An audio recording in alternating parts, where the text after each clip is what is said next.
नमस्कार। आप लोगों के सामने प्रस्तुत हूँ। आप लोगों को हमारे चैनल पर स्वागत है। आज हम एक बैच फ्लावर की नई दवा पर चर्चा करेंगे जिसका नाम है लार्च।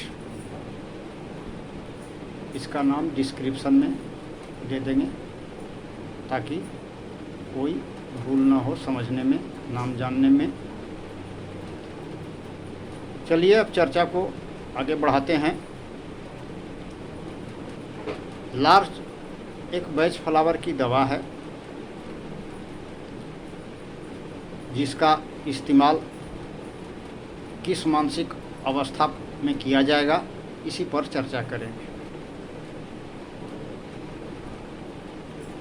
लार्च दवा का जो व्यक्ति होता है उसमें आत्मविश्वास की कमी होती है।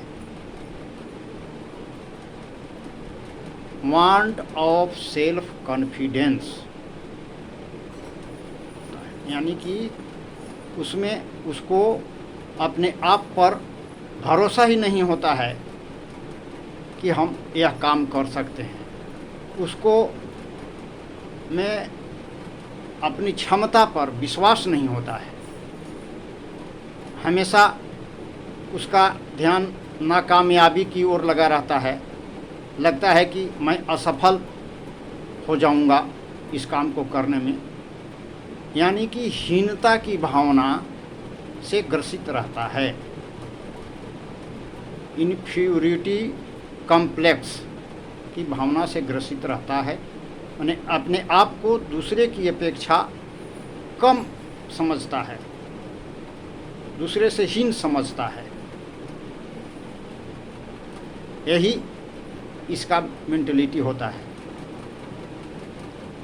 अब देखते हैं कि इस तरह के आत्मविश्वास की कमी वाला व्यक्ति किस तरह से अपने आप को प्रस्तुत करता है।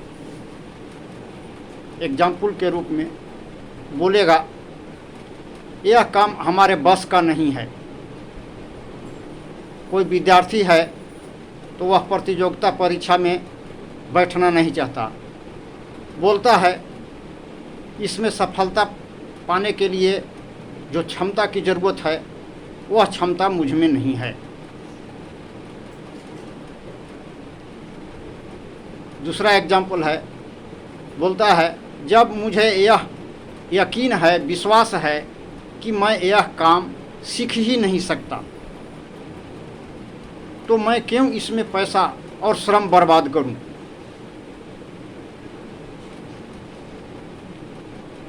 तीसरा एग्जाम्पल है, बोलेगा भगवान ने मुझे इस योग्य बनाया ही नहीं कि मैं कोई अच्छे पद पर बैठ सकूं, तो क्यों इसकी परीक्षा दूं। और चौथा बोल सकता है, मेरे दोस्त अच्छे अच्छे पदों पर बैठे हैं, मुझे उनकी कामयाबी पर खुशी है, परंतु मेरे भाग्य में तरक्की लिखी ही नहीं है। पांचवा, मेरे मन में आता है कि मैं भी दूसरों की तरह तरक्की करूं और अच्छे पदों पर जाऊं, पर अंदर से हौसला ही नहीं होता कि इसके लिए तैयारी करूं। ये सभी कथन लार्च व्यक्ति के होते हैं। लार्च व्यक्ति का व्यक्ति जो होता है उसकी जो मानसिक अवस्था होती है ऐसी होती है कि वह अखाड़े में जाने से पहले ही हार मान लेता है। अखाड़े में गया नहीं कि पहले ही से मान लिया कि हम तो हारिए जाएंगे। इस तरह की उसकी अवस्था होती है।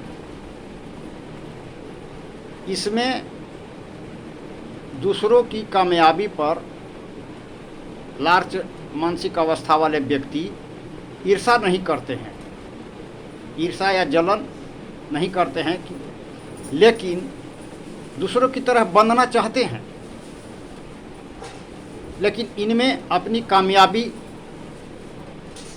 नाकामयाब होने का भय रहता है, अपनी क्षमता पर विश्वास ही नहीं होता है। जिसको फियर ऑफ फेल्योर कहा जाता है। यानी इनमें असफलता का डर होता है।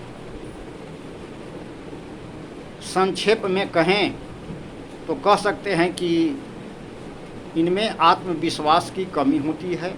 ये हीनता की भावना से ग्रसित होते हैं, यानी अपने को दूसरे की अपेक्षा कमज़ोर समझते हैं।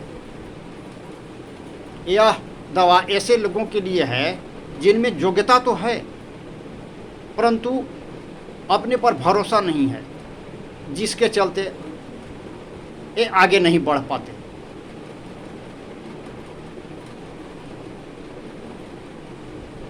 इनमें आत्मविश्वास की कमी होती है, इसीलिए ये कुछ करना ही नहीं चाहते।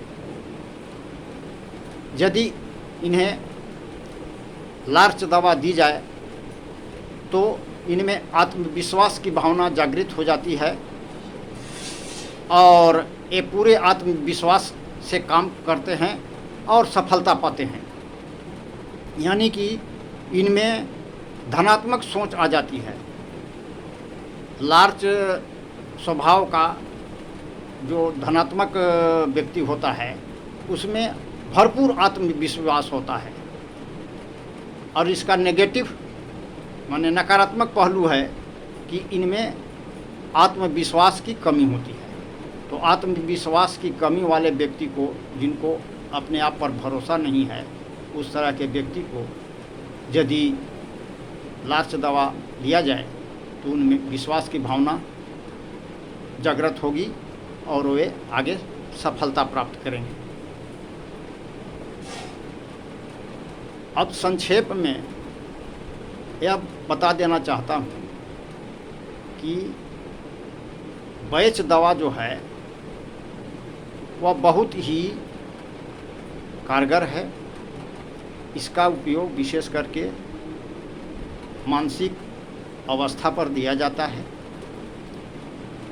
जिससे उनकी मानसिक अवस्था में तो सुधार होती ही है, कोई शारीरिक बीमारी है वो भी दूर होता है। और उनमें धनात्मक सोच आती है। बैच दवा का प्रयोग करने के लिए कोई विशेष योग्यता की आवश्यकता नहीं है। कम पढ़ा लिखा व्यक्ति भी, जिसे मेडिकल साइंस की या चिकित्सा पद्धति की जानकारी नहीं है, वो भी इसका प्रयोग कर सकता है, जानकारी लेकर के, और लाभ प्राप्त कर सकता है। तो और इन दवाओं का कोई दुष्परिणाम नहीं होता है। गलत दवा भी यदि ले लेता है तो उससे कुछ नुकसान नहीं होता है। और होम्योपैथिक में जहाँ एक एक सिम्टम्स पर, एक एक लक्षण पर हज़ारों दवाइयाँ हैं, सैकड़ों दवाइयाँ हैं, वहीं बैच फ्लावर में केवल 38 दवाएं हैं। इन्हीं के आधार पर सारे लोगों का इलाज संभव है और कारगर तरीके से संभव है। ज़्यादा अध्ययन की ज़रूरत नहीं पड़ती है। अंत में आप लोगों से निवेदन है कि वीडियो को लाइक करें, शेयर करें, कमेंट करना न भूलें, ताकि दूसरों को भी जानकारी हो। साथ ही साथ आप लोगों के कमेंट करने से हमें वीडियो बनाने में प्रोत्साहन मिलती है और उत्साह से अच्छे ढंग से वीडियो बनाने का प्रयास करते हैं। इसलिए सब्सक्राइब करें, लाइक करें, कमेंट करें। आज के लिए बस इतना ही। फिर मिलेंगे अगले वीडियो में नए विषय वस्तु के साथ। नमस्कार, धन्यवाद।